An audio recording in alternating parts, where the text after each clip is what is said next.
साहित्य के इस उत्सव में उपस्थित इंडिया टुडे ग्रुप की वाइस चेयरपर्सन सुश्री कल्लीपुरी जी, गणमान्य अतिथियों, देवियों और स्वजनों, आज तक साहित्य जागृति सम्मान के विजेताओं को मैं हार्दिक बधाई देती हूँ।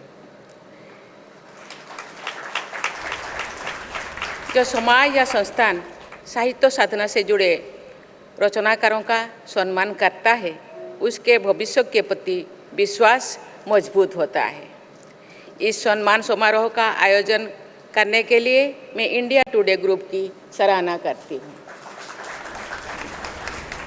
आज तो साहित्य जागृति लाइफ टाइम अचीवमेंट अवार्ड के लिए मैं गुलजार साहब को विशेष बधाई देती हूँ। साहित्य और कला जगत के ये सदैव समर्पित रहे हैं।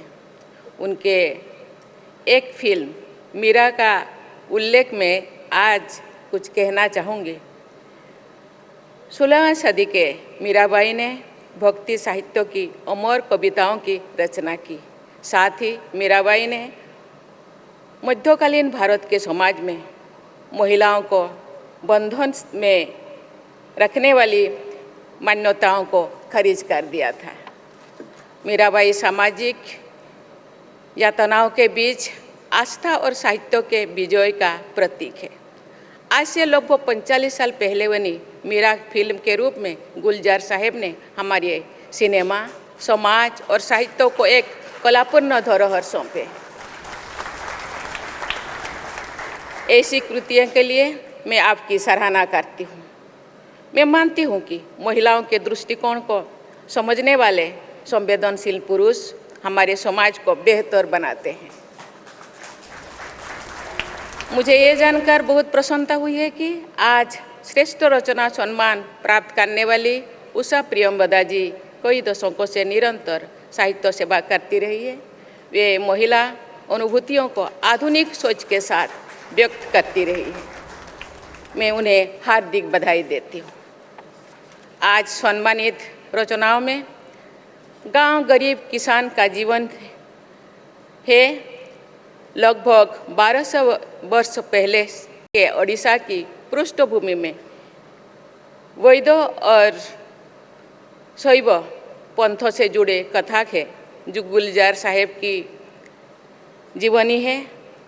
झारखंड के परिवेश में भारत के गांव कस्बे का चरित्रण है।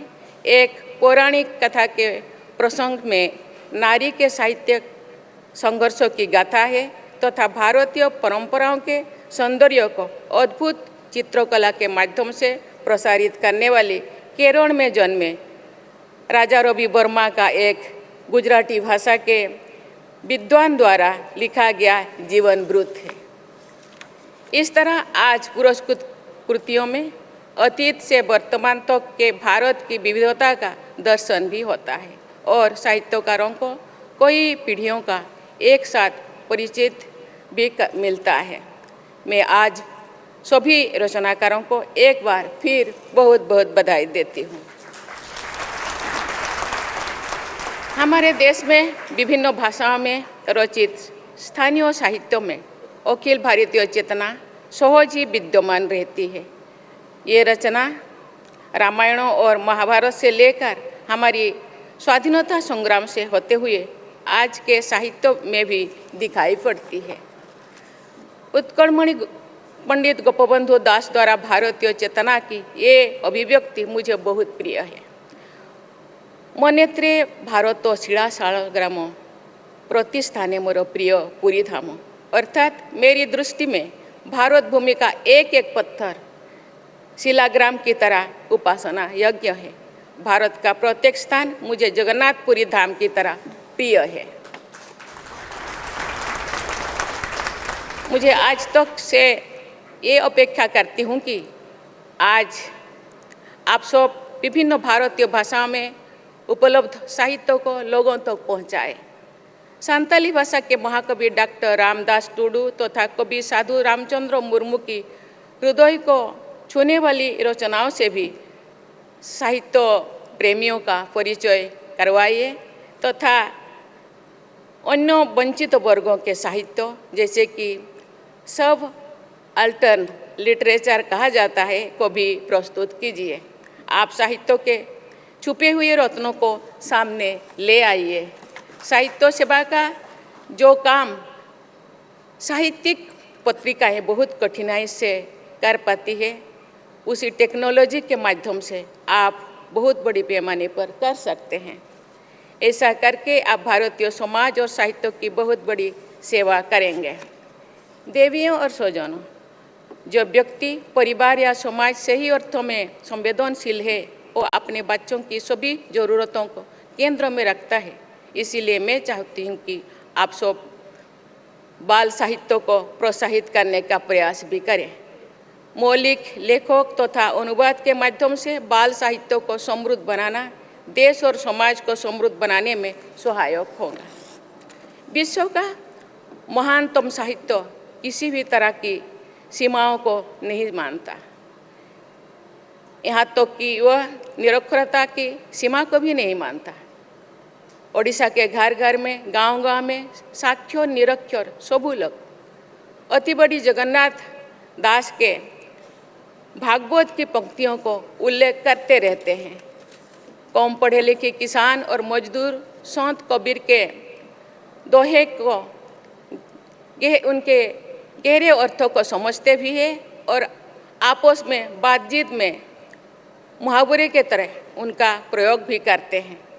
महानतम साहित्य सबको समझ में आता है। इसी को विद्वान लोग साहित्य की संप्रेषणीयता कहते हैं। किसी कृति के साहित्यिक होने या ना होने का निर्णय केवल समालोचक नहीं कर सकते हैं, ये निर्णय सामान्य साहित्य प्रेमी करते हैं। तुलसीदास के रामचरितमानस को तत्कालीन विद्वानों ने अनेक कारणों से खारिज कर दिया था। रामचरितमानस की भाषा संस्कृत नहीं थी, बल्कि सामान्य लोगों की भाषा थी। ये भी विद्वानों द्वारा उस महाकाव्य के बहिष्कार का एक प्रमुख कारण था। वो महाकाव्य साहित्य जगत का अमूल्य रत्न माना जाता है। ऐसा देखा गया है कि जो साहित्यकार लोगों के सुख दुख से जुड़े रहते हैं, उनकी रचनाओं को पाठकों से स्नेह प्राप्त होता है। जो साहित्यकर्मी समाज के अनुभवों को केवल रॉ मटेरियल समझते हैं, उन्हें समाज भी खारिज कर देता है। ऐसे साहित्यकर्मियों का काम एक छोटे से लिटरेरी एस्टैब्लिशमेंट यानी साहित्यिक तंत्रों में सिमट कर रह जाते हैं। जहाँ बौद्धिक आडंबर और पूर्वाग्रह है, वहाँ साहित्य नहीं है। मैं समझती हूँ कि लोगों के दुख दर्द में भागीदार होना साहित्य की पहली शर्त है। दूसरे शब्दों में, मानवता के प्रवाह में जुड़ना साहित्य की कसौटी है। साहित्य वही है जो मनुष्यता को शक्ति प्रदान करे, समाज को बेहतर बनाए। साहित्य मानवता के शाश्वत मूल्यों को बदलती परिस्थितियों के अनुरूप ढालता है। साहित्य समाज का नई संजीवनी देता है। राष्ट्रपिता महात्मा गांधी के विचारों पर अनेक संतों, कवियों तथा सरस्वती चंद्र नामक उपन्यास सहित कई साहित्यिक रचनाओं का प्रभाव पड़ा था। साहित्य के ऐसे प्रभाव का सम्मान करना ही चाहिए। आज तक साहित्य जागृति सम्मान के विजेताओं को मैं पुनः बहुत बहुत बधाई देती हूँ। हम सब के सामने गुलजार साहेब ने बहुत बड़ी बातें रखी। मैं धन्यवाद देना चाहती हूँ। मैं ज़रूर चाहूँगी कि मैं जो भी साहित्यिक, जो भी गल्पिक, जो भी लेखक मुझे रिक्वेस्ट करते हैं, मैं उनको बुलाती हूँ, लेकिन मेरे तरफ से ज़रूर साहित्यकारों का एक सम्मेलन करूँगी। आप जो कहते हैं मिलना जुलना ज़्यादा कीजिए। मैं सबसे मिलती हूँ।